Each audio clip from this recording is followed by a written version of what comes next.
So this is joint work with Jim Smith, Joanne Young, and Leandro Carvalho. We're all from RAND. And so we focus on immigrants. So why immigrants? Immigrants are an increasing fraction of the US population, but when compared to native-born Americans, immigrants are less likely to be banked.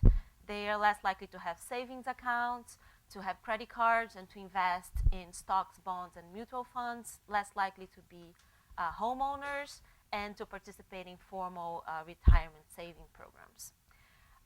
So the questions that I'm going to, be tackling today is why? Why? What about immigrants make them less likely to use financial services? And given what we learn from the reasons, we are going to try to develop and evaluated financial education intervention that's targeted at immigrants. And we're going to ask whether this type of intervention can help increase their financial participation. So do they improve financial knowledge? Do they actually affect financial behavior? And obviously also we're very interested in knowing if the effects of these education interventions are persistent. So I don't need to talk much about the ALP. We use approximately 3,000 participants, which was the sample we had in 2010 when we did the data collection. Now, as mentioned, the survey increased a lot. We're over 5,000 participants now, including a lot of Hispanics and low-income populations, which will be really interesting for work ahead. And of course, it's really easy to do experiments and conduct randomized evaluations of any intervention. So this makes it a very valuable tool. So the first part we ask, why are these native immigrant gaps in participation arising? So the first and obvious explanation could be socioeconomic differences. Immigrants tend to be poor, they tend to be younger. So if we do control for that, we still find that they're less likely, to use bank accounts and to use these more sophisticated financial services. And interestingly, among immigrants, those who are Hispanics, those who have limited English abilities and they don't have a work visa in the US, are even less likely to participate in the financial market. Of course, which would be expected, participation increases with time spent in the US. And I'm going to show you some evidence that suggests that trust in financial institutions and knowledge seem to play a role in these gaps. So it's really about Hispanic immigrants. They're different than other immigrants. So if you look at confidence, and this is all ALP data, confidence about financial matters, ability to access financial products, confidence to meet unexpected expenses, and planning for retirement. If you compare Hispanics, immigrants to non-Hispanics, the Hispanics all have a much lower percent who report being confident on these dimensions. If you look at the non-Hispanics, they're much more likely to be like the native white.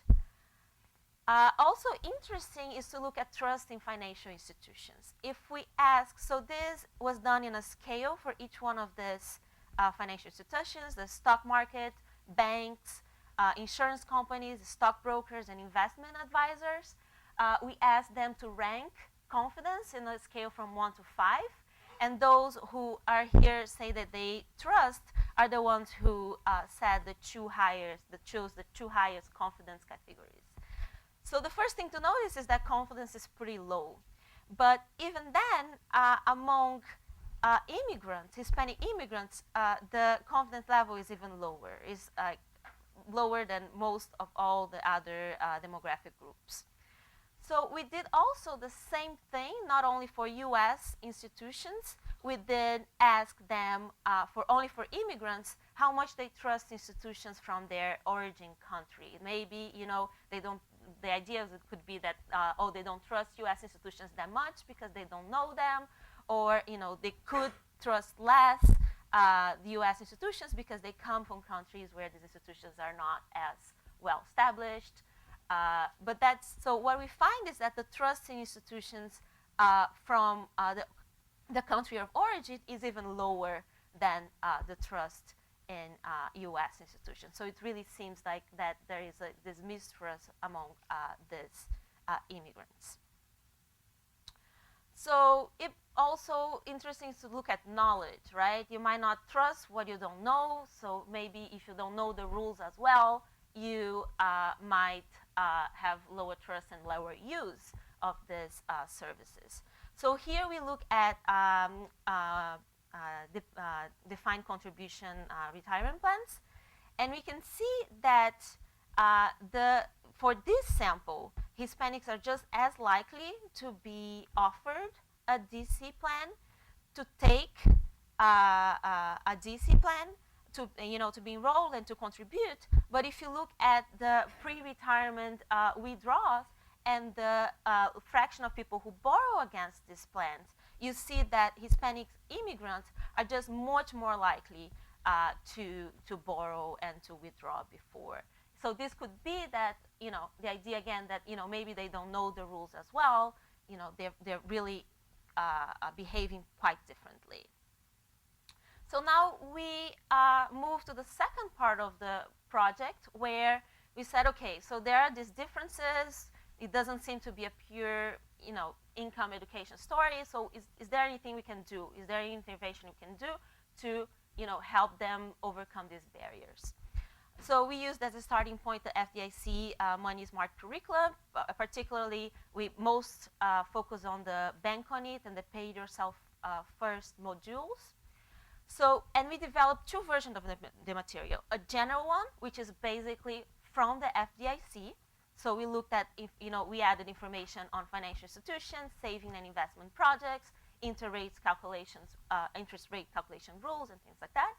And then we added to the second version immigrant-specific information. So things that we think from our initial analysis could help, be especially important for immigrants. So we look at documents that are necessary for open a bank account, the FDIC insurance information to try to get to the confidence, to the trust thing, and also retirement plan rules that apply to non-citizens. And of course, we had a third group for the evaluation that did not get any information. So the format of this intervention is an easy-to-navigate website. We have short messages. We have pictures to help that relate to the message, to help call attention. And we do a randomized evaluation that helps, like in terms of knowing what is the actual effect of the intervention. So this is how like a screenshot looks like. You have, reasons to keep money in a bank. There's safety, there's convenience, and there's like a little bank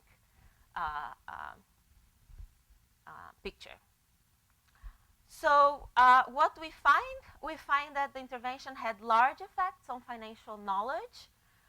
So in particular, individuals who received the education intervention were more likely to correct questions on investment and saving strategies. And I have to say that these questions were not, obvious questions. It was not like obvious from what they learned. There were some thinking involved on the questions. So they are more likely to report they know the IRAs, to correctly answer questions about IRAs and 401k rules, to perform these simple interest rate calculations. And when asked about specific immigrant information, the effect was larger for the group who received immigrant-specific information, as would not be surprising. So when we look at which groups were most affected by the intervention, there were Hispanics were much more affected, maybe because of their lower levels of knowledge to begin with. Also, non-surprisingly, those with better English language skills, which, because all the materials were in English. And also those who paid more attention. And paid more attention here, we measured with some very simple questions that we inserted in the middle of the intervention that basically, if you had read the intervention, you would get those right. If you had paid attention, those are really straightforward.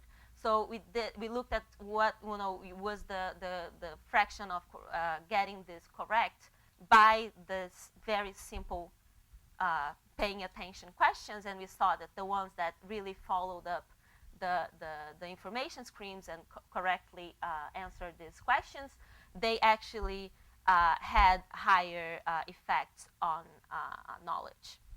However, we do go back 6 months after and we look at the same different three groups, and we ask them the same questions we asked 6 months before for the evaluation. And so we don't redo the intervention, but we just ask the questions. We're trying to see if, do they really, does this, knowledge stick? And we actually find that after 6 months, the differences across groups are much, much smaller and most of the time insignificant. And also we find limited effect on intended behavior change. So we ask them about self-reported probability of enrolling a 401k, to want to learn more about an IRA, to open an IRA. And this is both at the time of the intervention and 6 months after. We don't see much of an effect.